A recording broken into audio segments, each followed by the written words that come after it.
guys, and thanks for checking out this episode of Pink Plus. I'm Savannah Burns, and my guest speaker today is Sarah. Sarah is a mother of three who married the father of her children when she was pretty young. The marriage lasted several years, but eventually they went their separate ways. Now this cool mom is ready to share her experiences with how she stepped into the dating pool after never really having dated before. Please welcome Sarah.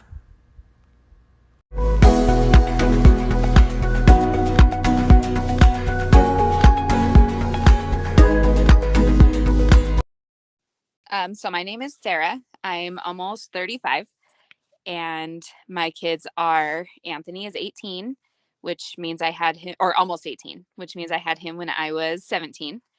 And Haley is 13, and Dylan is 11. And they were born and raised in Tonopah. Well, they weren't born here, but we've been here ever since.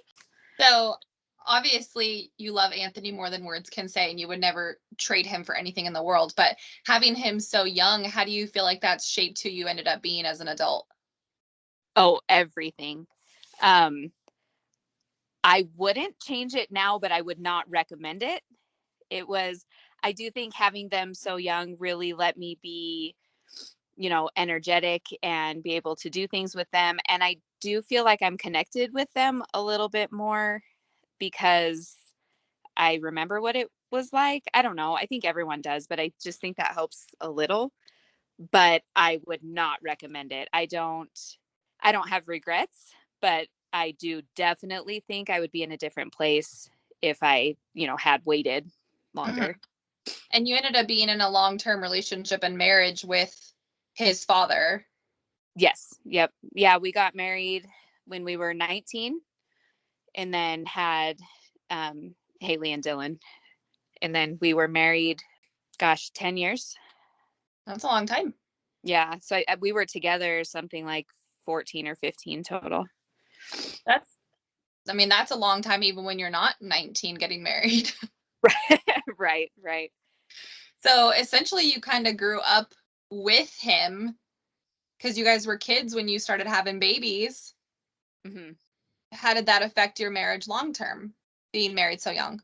It was fine at first. I think it was actually it was almost like being in it kind of with a friend, I guess, more than I was never married older, so I can't say what it's like when you are older, but it was, we were figuring everything out together, and we were working through it, and the struggles were, we were young, stupid kids who didn't know better or know, what we should be doing. So we were just figuring it out, and that worked really well. But eventually the growing up definitely took us in two separate directions that was not even in the same direction, not even just a separate track parallel, it was just completely different directions.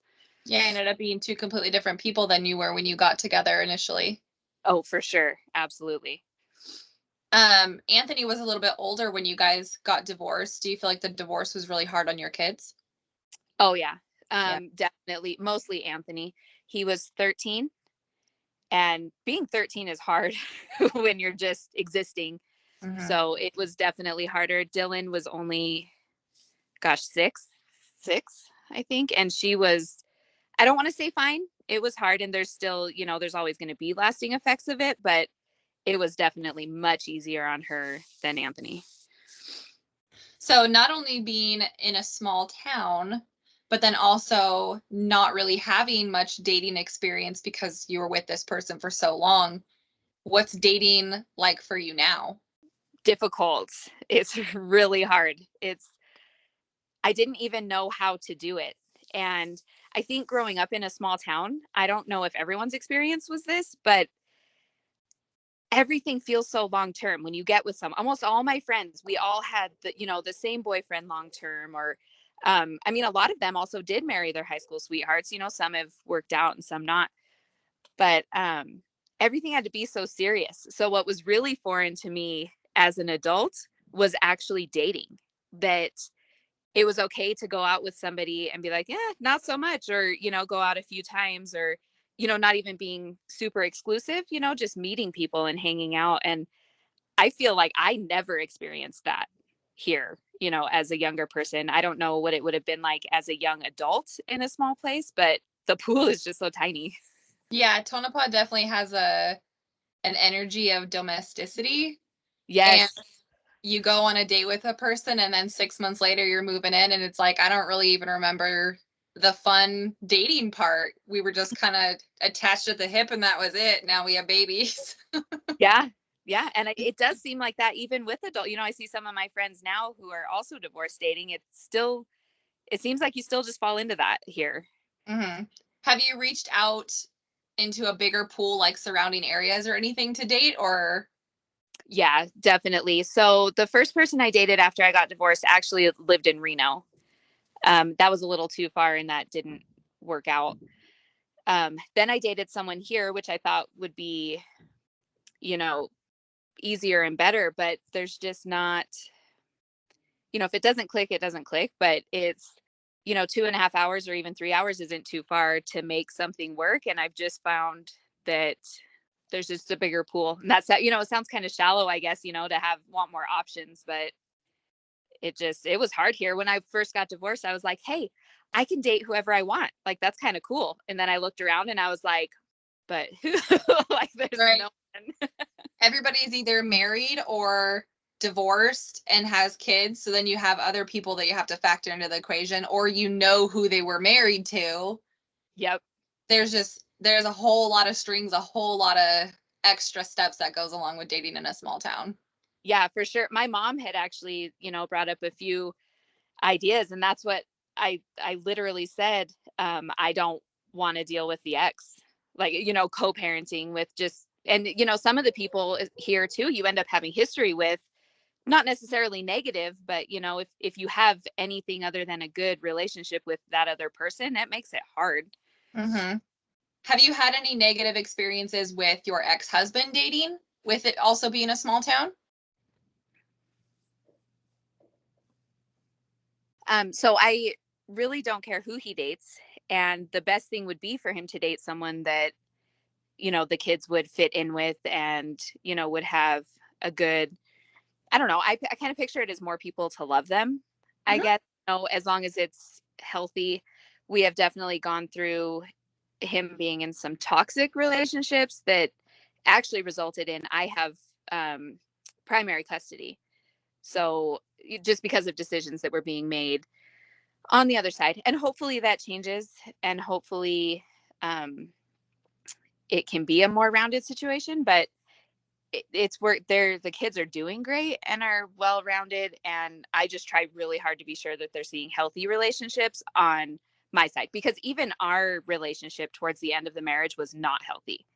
I don't know that it ever really was, just because we were just kids and then Mm-hmm. growing apart. But it it definitely was very toxic at the end. I remember Anthony said to me, why don't you guys get divorced, because then maybe you could at least be friends someday. And that was a huge wake up call to me, like, for a 13-year-old to say that. That's Yeah, that's heavy. Yeah, it hurt me that he felt that way, or saw that much. Mm-hmm. So you have primary custody because of some stuff that went down with partners that he's chosen. How is the relationship between you and him now? Are you guys civil? Yeah. And face to face, it has always been civil, if that makes sense at all. That, I mean, it sounds weird. We've always done okay with, hey, I'm dropping the kids off at this time, whatever.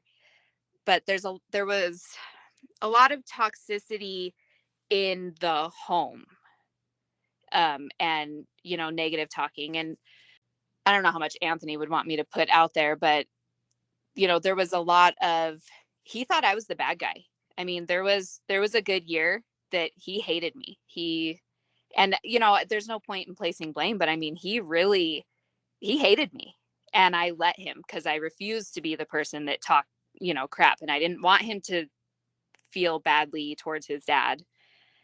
But that definitely started to change once he started making his opinions known. Mhm. And I think that it brings up a really good point that a lot of times we as parents, either we don't realize how much is being listened to, like kids are just in the room and they're sidetracked and you don't think they're even paying attention, but kids pick up on a lot of that stuff. And I had a issue with that when I was little because a lot of people don't know the dad that raised me is not my biological father. He adopted me. So my biological father, when I would go down for weekend visitations and stuff, he would say a lot of really nasty negative things about my dad, the person who actually stepped up to raise me. And I remember that. I don't have a whole lot of like good memories of my biological dad because at that point I just kind of shut down.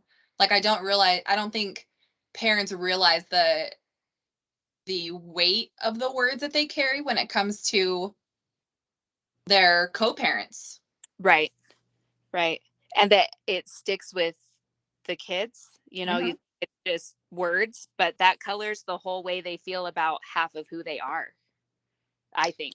And it did nothing but have the opposite effect. It made me feel more strongly about my dad who really cared about me and was not saying anything negative about my biological father. Like I might have been at a young age, but I think that's when I started to kind of open my eyes and see people for their true colors.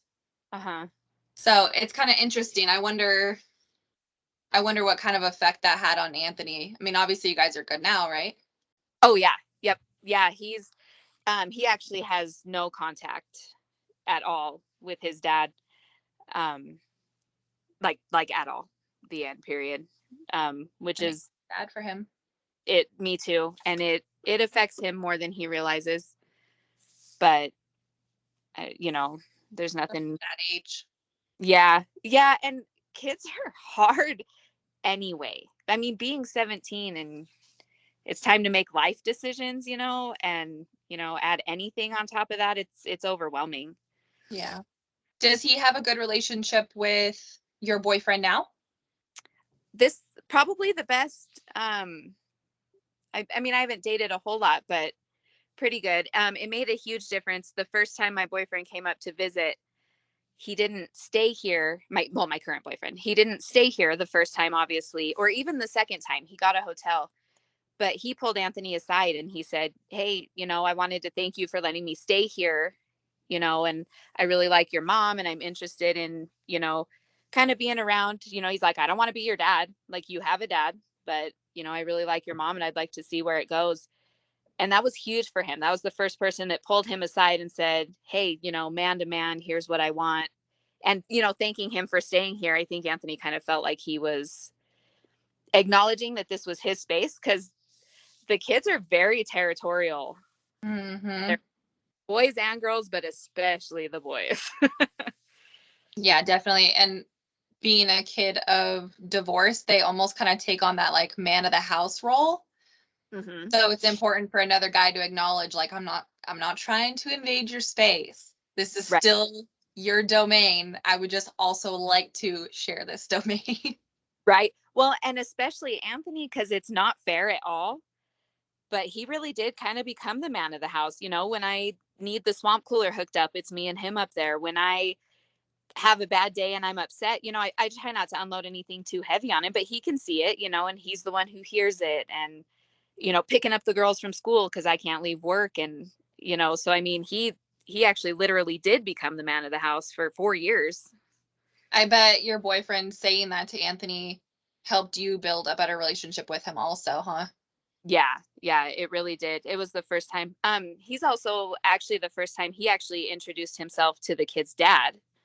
Also, the first time that we brought the kids over there and he was up here because he said, I feel like I owe you the courtesy of you knowing who I am. And then I think that went a long way too with the kid, because the kids see that, and that's the kind of stuff that I think helps them to see. Hmm. Definitely. It's good to have co-parents that can at least be civil and get along. And I would want to know who's around my children.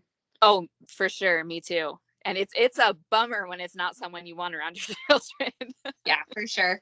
So when you finally got back into the dating pool after being married for so long, what were you looking for at that time?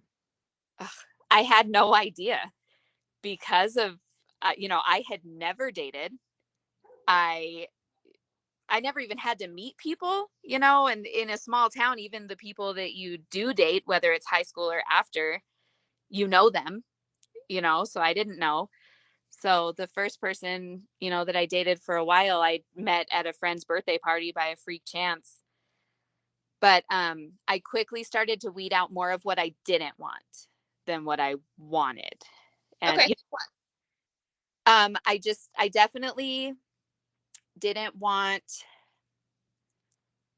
I don't know how to sound judgy because I mean, I drink, but I don't want someone who drinks heavily. That was big to me. And someone financially responsible, which is hard to find. And that's the thing too, is when I went back into dating, you have to ask these hard questions that aren't, you normally wouldn't ask, but it's like, no, look, I have kids and I want to be sure that I'm not wasting my time. Like, Mm-hmm. if you're a hot mess of a person, but I mostly have dated people kind of too significantly older than me. And I have found that that's more of my maturity level. I think, I was looking for someone stable, someone with a career, someone, who kind of had their shit together, because people even my age don't. It's kind of funny that you bring that up. I feel like moms care more about that than dads. Like, I don't know if many men who in your position would be like, okay, now I need to find a woman who's going to be good around my kids, who's going to be financially responsible, who I feel comfortable bringing home, or doesn't drink too much because I don't want my kids to see that, or like all that stuff. But a mom's like, all right, I got 10 things that you can or cannot be because I got kids, yo. I gotta protect more than just myself. And dudes are just like, well, I'm divorced now and now it's time to have fun. Right. Right. Yeah. And that was probably the biggest shock to me, was I kind of thought it was going to be that way. This is going to be fun. But then I was like, oh, I can't bring you home, or, I don't want my kids to meet you. Right. Did you deal with any sort of depression or anything after the divorce, or was it ended pretty amicably? So I've had a really weird, well, maybe it's not weird. I think a lot of people have it, but like a roller coaster with depression and anxiety. I'm predisposed to it genetically, Mm-hmm. to like anxiety and depression. It's just a common thing in my family. But I was extraordinarily depressed, and I didn't know it at the time because I had never gotten help. But before I got divorced, I was drinking too much. I was sleeping. There are months I don't remember, and not because I was so drunk or anything, but like I literally blocked them out. I obviously took care of the kids because they're here, but I don't know how, because I did what I had to do and I slept. That was it. And then after I got divorced, I got help. And then I actually had another relationship that was a great relationship. Fantastic. On paper, the best person. I cannot say anything negative about the relationship, but the situations that I was in, and they weren't bad, but I wasn't doing anything. I was sitting around. I got in that again, to where I was sleeping all the time. But luckily, because of the therapy and work I had done before, I recognized it, got myself the heck out of there. And then I actually got medicated. I had an anxiety attack driving on the highway, and it was terrifying. So, um, I finally have like my medication right, and I'm getting a little bit better at seeing it. I still like go through it, up and down, but yeah, it was pretty rough a couple times. So do you think your body just kind of goes into autopilot when you experience too much stress, or trying to think what this relationship and the end of your marriage would have in common that might have triggered that? Right. And I don't know how that works, and I never, really went into it. The therapy, when I went to therapy, talking through it and, coping and stuff like that, we didn't go a whole lot, I guess, into, what, I don't know what triggers it, or what. The divorce was just really bad. I was in a very bad place. So, I mean, I think that was a combination of everything and how I got everything done. This last time that I was really depressed too, my therapist said, well, you look nice. Like, you do your hair, you do your makeup, you go to work. And I said, yeah, because my kids won't eat. So, like you brought up the autopilot. I never really thought of it that way, but it's almost like I know what I need to do and I don't want to, but I have to. I don't have a choice. So I do it and I keep on. And Yeah. You don't really let yourself feel it too much. You just put the face on and keep your head down and do what you have to do to survive the end of the day. Yeah, exactly. How long did that last for you after the divorce? So I think because the divorce or because the relationship was so toxic, and I was actually really discouraged from getting therapy, which is on me. I should have just done it, but I started going to therapy immediately. That was something I always wanted to do and went. So that it went away pretty quickly because I was out of the situation. It also kind of put me in survival mode. And I don't know. I like to be busy. I don't know how it all works, but kind of like being on my own and getting the house set up. And I was working 3 jobs and doing everything. I actually liked that. And I was taking care of myself for the first time ever because I basically went from my parents' house to, my home with a family. So that actually helped me a lot. The second time it got really bad, like I said, I don't know what it was, but I went back to therapy, and that one was slower. I mean, it was kind of like digging my way back out. Mm-hmm. And you mentioned going from your parents' house to then your family home and then now having to start over on your own. Was that hard, having to get yourself back onto 2 feet all by yourself? The actual doing it wasn't, because I kind of always did everything. I'm okay. Even though I didn't make the money, I paid the bills. So I mean, I knew how to do everything. But what's hardest is like the emotional side. The If I mess up my kids, it's on me. And I mean, it always is, but when the kids want to do something and you can talk to your spouse about it, you know, to see, is it a good idea? Am I making the right choice? I don't have that. There's not enough of me to get everything done. And that part was the hardest part for me. And the loneliness. I always say, like, I'm never alone, but I'm always lonely. Not always, but no one's taking care of you. Right. How do you handle the situation with Anthony not talking to his dad? Does his dad ever bring it up to you? Like, do you feel like you're ever the middleman? No, it's never been that. And I didn't allow it initially early on, even with the girls and Anthony. If they asked something, hey, my dad wants to know if we can go this weekend, then I would just text him directly. Hey, the girls said that you wanted them to go camping this weekend or whatever. So what's the plan? What's going on? Because I don't want them in the middle. At 17 and even 16, when it kind of all went south, like I feel like I can't tell Anthony what he has to do, to which, a judge agreed with. It's actually on paper that he doesn't have to go if he doesn't choose to. So I encourage him to go. Every time the girls go, I offer, but I don't I don't know. I don't ignore it because I'm huge on conversation and communication, but I also don't push too hard because I think me pushing him too hard would make him kind of resent me or not talk to me about it. So I try to stay neutral while being encouraging. What does Anthony need to be able to want to go back? What does he need from the relationship? I have no idea because he says there's nothing. Huh. But he's also a teenager, and they kind of go off kind of half-cocked sometimes. But I don't know. I don't even know how an apology or what comes now. And it all started with your ex speaking negatively about you at his house? Well, that started the initial Anthony hated me. That, he told him that the divorce was my fault and I didn't want to be around them. I'm still to this day not completely sure what happened with him ending up here. He it just started to get bad. And I think some of that's normal with teenage boys and their dads. So I'm not, completely clear on what all happened, but eventually he asked. And of course, I mean, I'm not going to say no. Of course you can come here. So I don't know. Tell me about a time that you felt the most alone through all of this. Oh, I don't even know. All the time.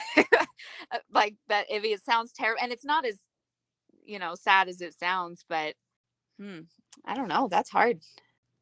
Probably going through the custody stuff, I have the best family that anyone can have. Like, everyone in my family is amazing. So they're there. But, having to navigate, am I going to get them, or are they going to be in a bad situation?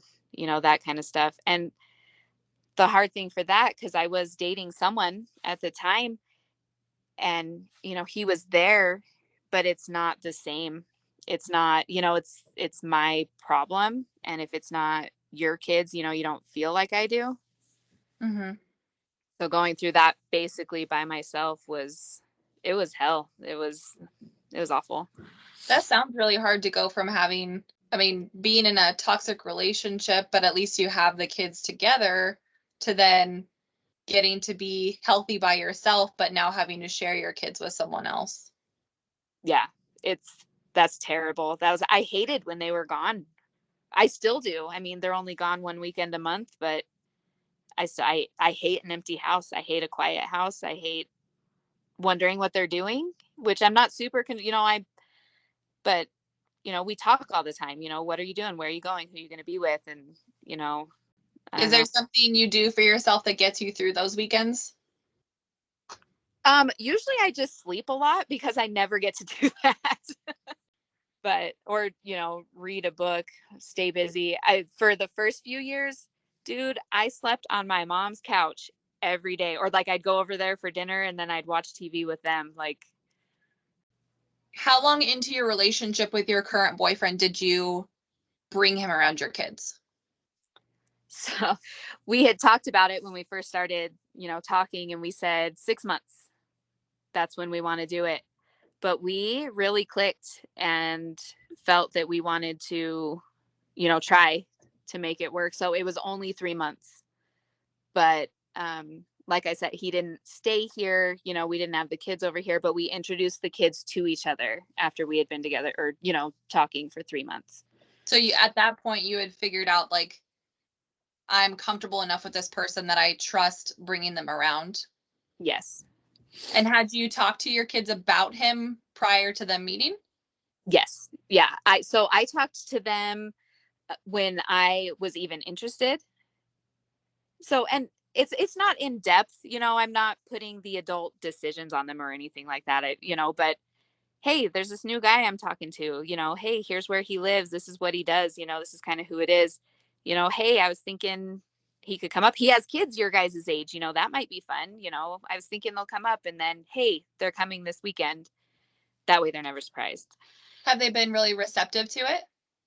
Very, very. It's nothing's perfect because kids, but so his youngest and Dylan get along and play and have the best time. And then his older daughter and Haley just teenage out, just, being annoying girls. But it's been fairly seamless. Which kind of is, I don't know, like, concerning. I'm almost like, why is this working so well? Yeah, you keep waiting for the other shoe to drop. Yes, all the time. How does Anthony feel about the mix of the family? I think he's as okay with it. He's more okay with it than he has been with any other ones. And he does actually hang out with us, but he's not super, oh my gosh, I'm so glad they're coming, and he is quite a bit older, but and he's busy. He's hardly gone on any of our, trips and stuff because he's busy, but he seems more receptive than he has with any previous. I'm glad you keep your kids involved and in the loop about things that affect them. I mean, long term, having another man around plus his kids and things like that. Mm-hmm. What made you decide to keep them as involved as you have?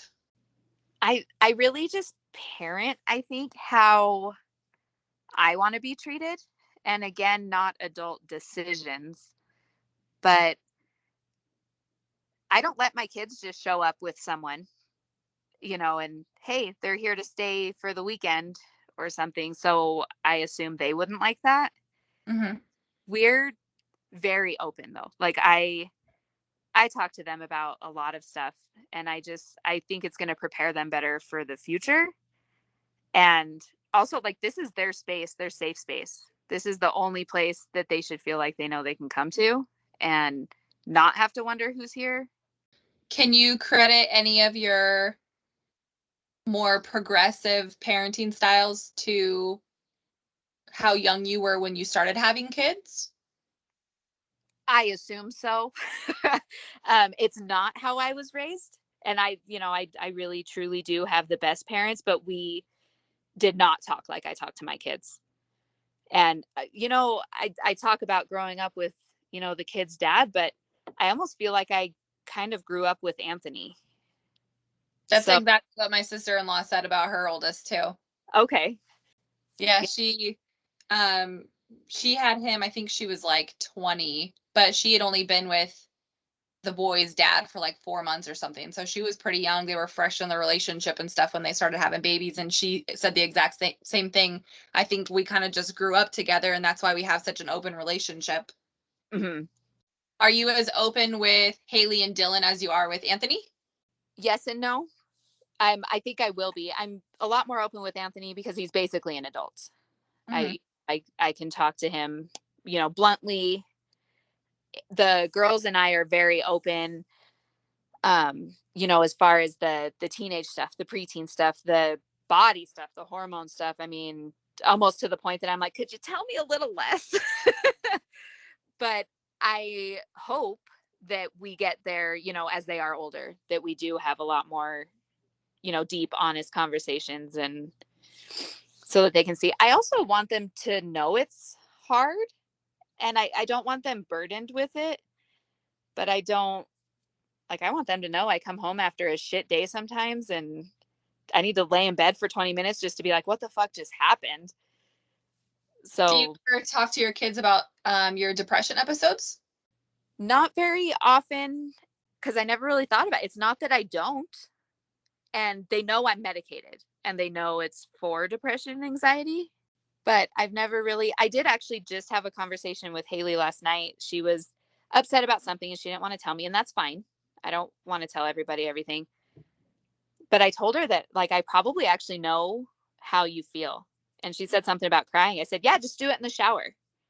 Like, if you just need to cry and there's not actually a problem you need to talk about, like, just cry in the shower. She's like, you do that too?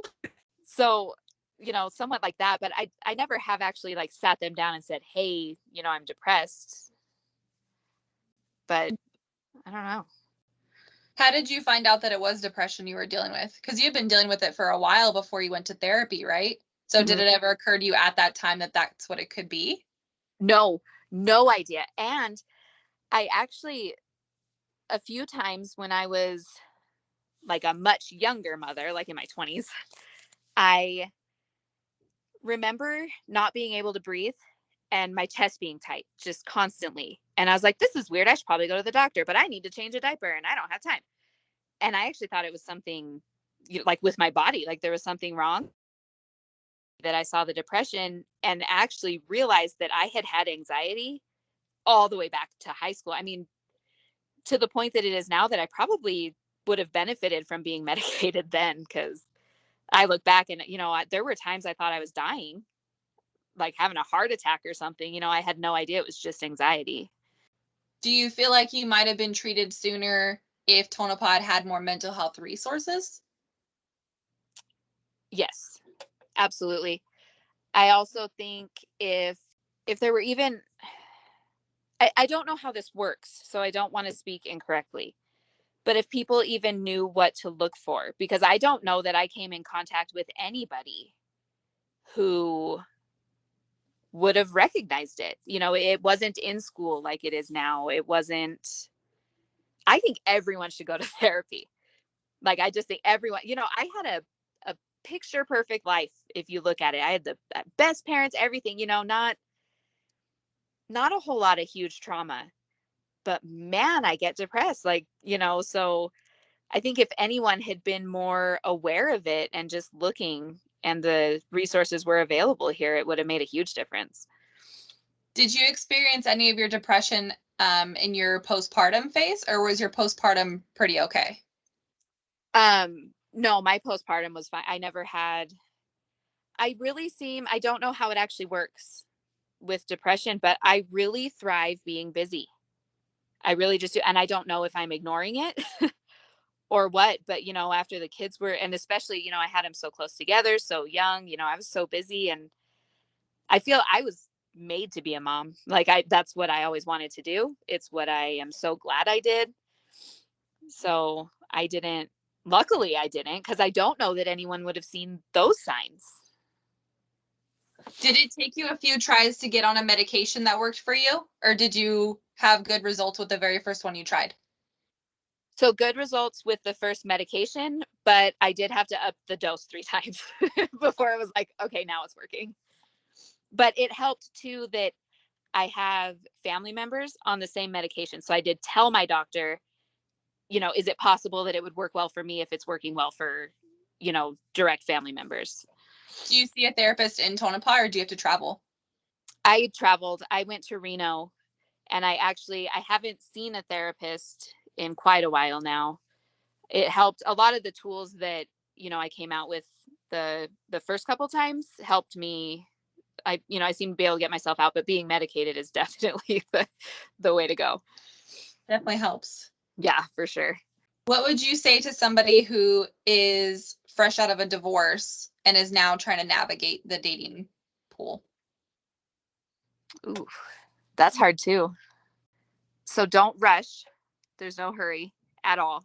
And make sure that everybody is on the same page, regardless of what it is. Just involving your kids, like they're old enough to handle it. And I found that if I'm scared to tell my kids, it's because I think they won't approve, and that's kind of a red flag. Like anything I can't be open about, I feel like there has to be a reason. Because if I can't just say, hey, I want you to meet this guy, well, why? That's interesting. Yeah. It's kind of like your own mother's intuition telling you Yeah. what you're not really ready to acknowledge yet. Mm-hmm. Yeah, maybe. I never really thought about what it is.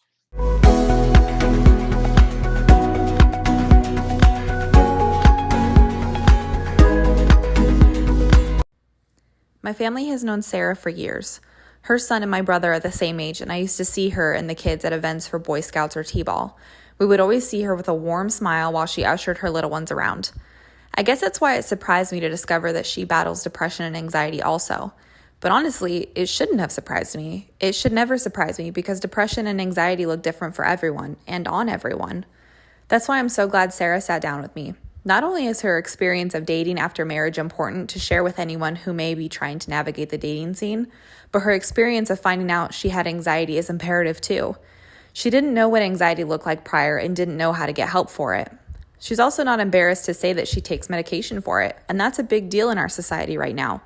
She and my other guests are helping break the stigma that surround depression and anxiety, and I'm excited to be a part of something that big.